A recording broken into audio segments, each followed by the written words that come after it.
97 yılında ben açılmamla birlikte Lambda'yı buldum. Ve hareketle ilişkim böyle başladı.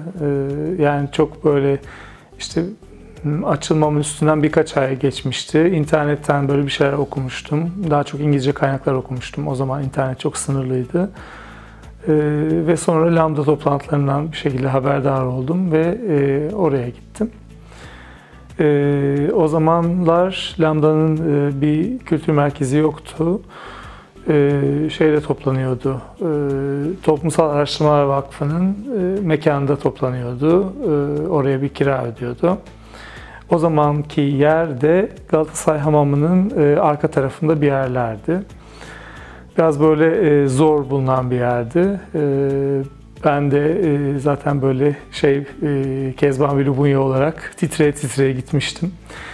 Ödüm patlıyordu, böyle birinin beni görüp oraya gittiğimi anlayacağını düşünüyordum. Galatasaray Meydanı'nda trafik polisine yol soracağım, Galatasaray Hamamı'nı soracağım. Ondan bile korkuyordum, hamamı sorarsam Lambda'ya gittiğimi anlar diye. Tabii sonradan çok komik geliyor ama o zaman için çok gerçek bir korkuydu benim için. Neyse, böyle dizlerim titreye titreye merdivenlerden çıktım. Hep de merdivenli yerler olurdu. Ondan sonra işte böyle ilk düşüncem şeydi, Allah'ım burası ucubelerle dolu diye. Nedense böyle fiziksel olarak bile gözüme öyle gözükmüştü herkes. Ama sonra konuşmaya başladıktan sonra, yani insanlar konuşmaya başladıktan sonra 5 dakika sonra falan o duygu yerini böyle sanki evime geldim. Hani yıllardır kaybettiğim ailemi buldum falan gibi bir duyguya bıraktı. Ondan sonra da hep devam ettim. Yani çok iyi geldi bana. Hemen zaten böyle gönüllü olmak istedim. Yani pek de bir deneyimim olmamasına rağmen. İşte o şekilde toplantıları, işte koordinasyon toplantıları, o zamanki adıyla neydi? Çekirdek grup toplantıları diyorduk galiba. Onlara katılmaya başladım. Aynı zamanda da pazar günleri işte herkese açık toplantılara katılmaya devam ettim. Çünkü internet çok kısıtlıydı. İnsanların evlerinde pek internet yoktu o zaman. Ben de zaten iş yerimde internet olması sebebiyle internete girebilmiştim. Evlerde pek daha internet bağlantısı yoktu. İnternet yokken nasıl oluyordu bu işler? Lambda'nın bir internet sitesi vardı. O beni çok şaşırtmıştı ve bulduğumda, çünkü Google yoktu, kolayca bulunamıyordu. Böyle aramak, biraz internette bir şey aramak o kadar kolay değildi. Böyle araya bulmuştum Lambda'nın sitesini ve Lambda'nın dergisini oraya koymuşlardı, o son sayıyı. Orada yazılar falan okumuştum. Çok heyecanlanmıştım Türkçe bir şeyler okuduğum için bu konuda. Duyuru tabii orada duyuruluyordu ama esas herhalde dergiyle de duyuruluyordu. Daha öncesinde Express dergisinde, o zamanki Express dergisinde bir Lambda'nın hazırladığı bir GL sayfası varmış. Ama ben ona yetişememiştim. Yani ben başladığımda o sayfa artık bitmişti. Yani oradan duyuruluyordu diye tahmin ediyorum. Valla nasıl duyuruluyordu çok ilginç ama bayağı bir insan geliyordu. Acaba parklarda falan insanlar birbirlerine mi söylüyordu, hiç bilmiyorum. Yani benim sosyalleşme ortamım Lambda'ydı. Çünkü dediğim gibi ben hani açıldım, kendime açıldım. İşte birkaç arkadaşıma açıldım. Arkadaşlarımdan bir tanesi Lambda'yı biliyordu. Lambda'yı söyledi falan.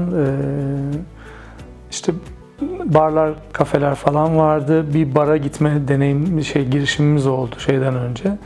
Lambda'ya gitmeden önce arkadaşlarımla beraber ve gene çok korkuyordum ben. Orası da Gizlibahçe diye bir yerdi. Galatasaray'da o işte çarşı içinde, Nevizade'nin orada. Hala da açık mı bilmiyorum. Ama orası hani pek de gay bar değildi. Gittik, hani böyle güya Lubunyalarda takılıyormuş denmişti bize. Gittik, işte böyle oldu. Şak diye hemen kapıdan girer girmez bir kadınla bir erkek öpüşüyordu böyle gözümün önünde. Tamam dedim. Ondan sonra içeriye bir girdik, baktık falan. İnsanlar oturuyor, bir şeyler içiyorlar ama Ben zaten böyle kalbim küt küt atıyor, böyle ne görecek gittiysem artık böyle korkudan. Sonra çıktık yani, bir yerde bulamadık galiba, çıktık. Hani Lambda'dan önce bir işte gitmeye çalıştığım yer orası olmuştu. Lambda ile beraber, hani Lambda'daki insanlarla birlikte gittiğim yerler oldu. İşte şey vardı, Cihangir'de sıra servilerden içeri girilen bir yer vardı. O yani aynı binanın giriş katında Bar Bahçe diye bir bar vardı. Bir de en üst katta, 5. katta 5. kat adlı bir yer vardı. İşte Bilsak 5. kat diye geçiyordu. Oralara gidiyorduk. Yani beni oralara götürmüşlerdi. Yine Kezban Lubunya olarak. Ondan sonra işte yani genelde şöyle yapılıyordu. Önce 5. kata gidiliyordu daha erken saatte. Orada oturuluyordu. Orası aynı zamanda restoran falandı. Kafe, restoran, bar. Orada oturuluyordu. Sonra biraz daha vakit ilerleyince aşağı Barbahçe'ye geçiliyordu. Barbahçe'de böyle küçücük bir bardı. İşte 5. katın politikaları değişirdi. Zaman zaman Lubunyaları almazlardı. Kafalarına esince. Müşterisiz kalınca gene Lubunyaları almaya başlarlardı falan. Böyle zırt pırt değişirdi, bir öyle bir böyleydi. Başka bir takım yerler vardı. Telve diye bir bar vardı. Orası biraz daha böyle her yerden, her kesimden Lubunyaların geldiği bir yerdi. Hani Barbahçe biraz daha kalburüstü sayılabilecek bir yerdi.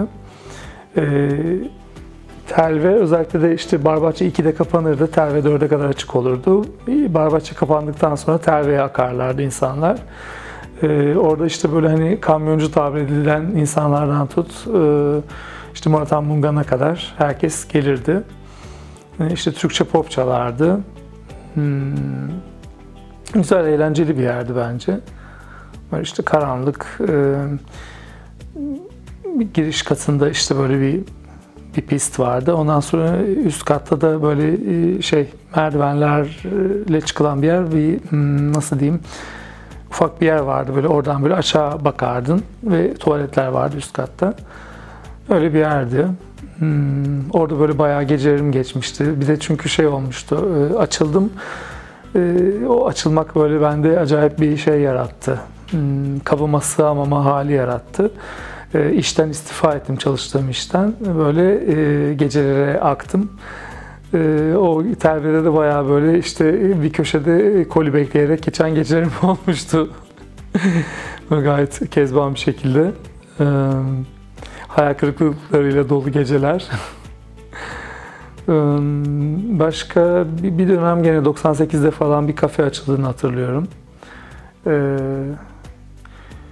Adı da değişmişti. Bir ara Zeytin Kafeydi, bir ara Cafe Cute olmuştu. Hani gündüz gidilebilen bir alternatif olarak iyiydi. Başka mekan neresi vardı? Çok fazla yoktu herhalde. Şu anda pek aklıma gelmiyor. Daha sonra bir süre sonra açıldı. Şimdi adları hep karıştırıyorum. Love mıydı o zamanki adı? Yoksa başka bir şey miydi? Galiba Love'dı. Şimdi de bir Love var ama o zaman Talimhane'de bir bardı burası, Love diye. İşte o da 98'de falan açıldı galiba. Bir çocukla beraberdim o zaman. Ondan sonra bir gece işte Love'dan çıktık.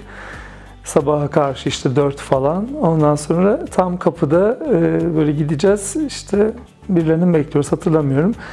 Böyle erkek arkadaşım benim arkamda böyle bana sarılmış.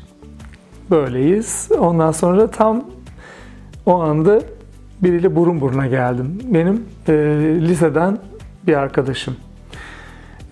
Şöyle burun buruna, yani yıllardır görmediğim birisi. Burun buruna geldik. Onun da erkek arkadaşı arkadan ona sarılmış. Hani böyle inkar edecek, kaçacak hiçbir şey yok yani. Çünkü böyle bir muhabbet de vardır ya, işte barda birine rastlarsın, tanıdığın birine, ne yapacaksın falan. Ondan sonra işte böyle kaldık falan ikimiz de, işte ne haber falan filan, öpüştük bilmem ne. Ben onu en son bıraktığımda o benim gene bir çocukluk arkadaşımla evliydi. Ondan sonra çocukları vardı falan. En son ben onların evlerine gitmiştim işte oturmaya yıllar önce. Ondan sonra işte neyse bana anlattı böyle böyle dedi. İşte biz boşandık. Şimdi sevgilim var falan filan. Öyle ilginç bir anı olmuştu benim için. Hala da gördüğüm bir arkadaşım. Valla değişik şeyler konuşuluyordu. Bir şey hatırlıyorum. Onu ben şahit olmadım da benden çünkü 1,5 yıl sürdü program. Ben bir kısmına yetiştim. Bir teyze varmış. Hep arayıp böyle ben sizi destekliyorum çocuklar. Çok iyi gidiyorsunuz falan diye böyle destekçi teyze. Ondan sonra işte çeşitli insanlar yani birkaç telefon geliyordu bir programda. Çünkü hani frekansta olan bir kanal olduğu için hani karıştırırken de rastlayabileceğim bir şey. Neler geliyordu? Bir kere nedense o aklıma geldi. Şimdi bir işletildiğimizi hatırlıyorum. Birisi arayıp ben çocuğumu bir kadın, ben çocuğumu eşcinsel olarak yetiştirmek istiyorum. Ne yapabilirim? Ne yapmam gerekir? Şimdi arkadaşlar da yani hanımefendi hani bu şekilde olmaz. Yani çocuk işte eğer öyleyse öyledir, değilse değildir falan. Ama hayır ben çok istiyorum falan. En sonunda meğerse arkadaşlardan birinin arkadaşıymış okuldan. İşletmek için aramış falan bu vardı. Ha bir de bir tane çok komik bir gene radyo ile ilgili bir anı vardı. Yine gelen telefon. Bir kadın İsveç'te yaşıyormuş. Gezmeye İstanbul'a gelmiş kız arkadaşı Aslı ile beraber. Hiç unutmuyorum adını. Tabii şimdi şey var, o zaman Rütük var, yeni kurulmuş galiba. Ve dolayısıyla sansür var. Yani hani böyle bazı şeyleri yani ne bileyim küfür falan edemiyorsun. Yani bugünkü kadar muhafazakar bir ortam yok ama gene de küfür falan edemiyorsun radyoda. Bir de reklama girecek şey söyleyemiyorsun. Hani mesela mekan ismi söyleyemiyorsun. Bu kadın geldi, başladı. Ben geldim İstanbul'a. İşte bizim İsveç'te her şey çok rahat, çok güzel. Biz kulüp işletiyoruz sevgilim Aslı'yla. İşte çok rahatız falan. Buraya geldim. İğrenç yerler var. Barbahçe diye bir yere gittim. İşte mekan ismi vermesek hani reklam oluyor, isim vermiyoruz falan. Niye söylemeyecekmişim canım Barbahçe işte iğrenç bir yerde gittik böyle. Koca götlü lezbiyenler vardı falan. Ondan sonra böyle devam etti işte konuştu anlattı şöyle böyle falan İstanbul'da böyle hiç beğenmedim falan diye. Sonrasında bizim bu aramızda espri oldu işte koca götlü lezbiyenler, bar bahçe bilmem ne falan işte. Sonra kapatırken de şey dedi ben buradan selam söylemek istiyorum dedi işte arkadaşlarıma selam söylüyorum dinleyenlere dedi. Aslı'yı zaten yalıyorum dedi. falan. Nasıl bizde ne oldu peki falan dedik böyle bir radyo programı. Öyle yani komik telefonlar da geliyordu böyle. Güzeldi, eğlenceliydi. Bir de hani tabii herkese ulaşmak açısından güzeldi. Katılmıştım. Fotoğraflarım da var böyle galiba uzun kıvırcık saçlı. Yani o da gene böyle. Çünkü 1 Mayıs'tan farklı olarak orada tek başımızaydık. Yani 1 Mayıs'ta meydanda zaten bir sürü işte kortejler var, bir sürü gruplar var. Hep birlikte yürünüyor. Sonuçta herkes bir şekilde aynı amaç için orada. O yüzden o biraz daha güvenli bir alan. Ama onur yürüyüşü bizim resmen tek başımıza yani bir avuç insan diyebileceğim, bir avuç değilse de yani bayağı az sayıda insan. İstiklal Caddesi'nde tek başımıza elimizde bir bayrak ve işte bir şey yanılmıyorsam tabii bir şey yapmıştık, pankart yaptırmıştık. Lambda İstanbul Eşcinsel Sivil Toplum Girişimi diye. Onu tutuyoruz ve yürüyoruz. Yani biraz böyle ülkeyiz ve merak ediyoruz. Ne olacak? Tepki olacak mı? Etraftan bize saldıracaklar mı? Bir şey olacak mı? Birisi bir şey diyecek mi? Falan diye. Yani öncesinin hazırlıklarını çok hatırlamıyorum ama yani o günü hayal meyal hatırlıyorum. İşte şeyde o zaman çünkü 2002 Mayıs'ında biz bir kültür merkezimiz olmuştu. Yani bize ait işte kirasını ödediğimiz bir mekanımız olmuştu. Dolayısıyla oradan başlatmıştık yürüyüşü o zaman da 2003'te. Burası da Hollanda Konsolosluğu'nun karşısındaki Terkos çıkmazında yer alan bir binadaydı. O binadan çıktık ve Mis Sokak'ta bitirmek üzere yürüyüşümüzü başlattık. Yani bu sayı hakkında çeşitli şeyler söyleniyor. Ben 20 kişi falan gibi hatırlıyorum. Kimisi daha fazla diyor. Çok emin değilim ama çok kişi kalabalık değildik yani. Yani özellikle sonraki yıllara kıyasla bayağı az kişiydik.